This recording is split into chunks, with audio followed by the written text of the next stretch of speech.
আর এই মুহূর্তে আমরা দেখতে পাচ্ছি এখানে বন গরু। দুপুরবেলা তো, দুপুরবেলার জন্য সবাই রেস্ট করতেছে।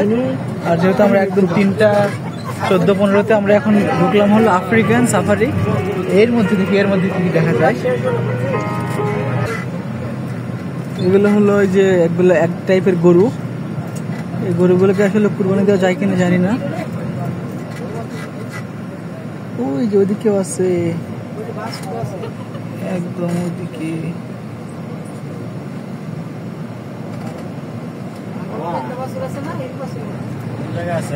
এগুলো কি স্বাস্থ্যবান? বাবা, রোগ টোগ কিছু হয় না।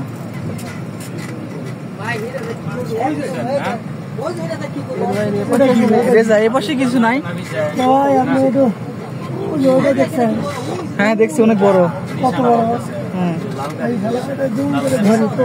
ওই যে একটা হরিণ দেখা যাচ্ছে সামনে, আমাদের তাকায় আছে। আর এই পাশে কিছু দেখি না, এই পাশে তো খালি দেয়াল। বাট এই পাশে কিছু দেখা যায় খুব কম।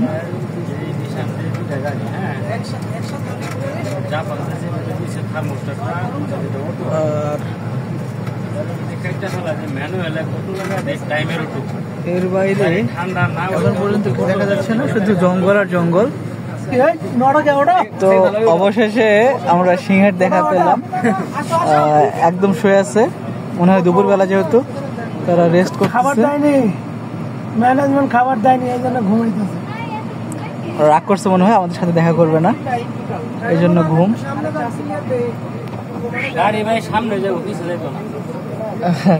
দেখতে পাচ্ছেন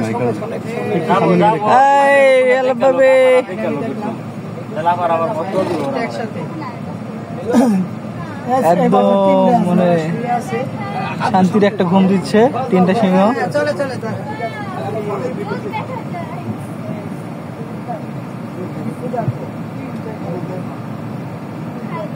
দেখি এরপরে আর কি দেখা যায়।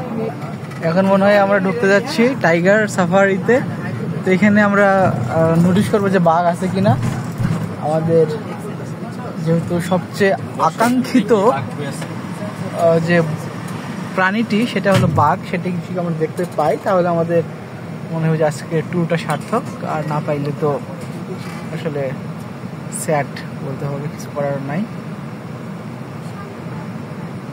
তো আমরা অলরেডি বাঘের দেখা পেয়ে গেছি, বাট অনেক দূরে। এই যে হলো বাঘ দেখা যাচ্ছে ওখানে, বাট অনেক ঝাপসা আমরা দেখতে পাচ্ছি।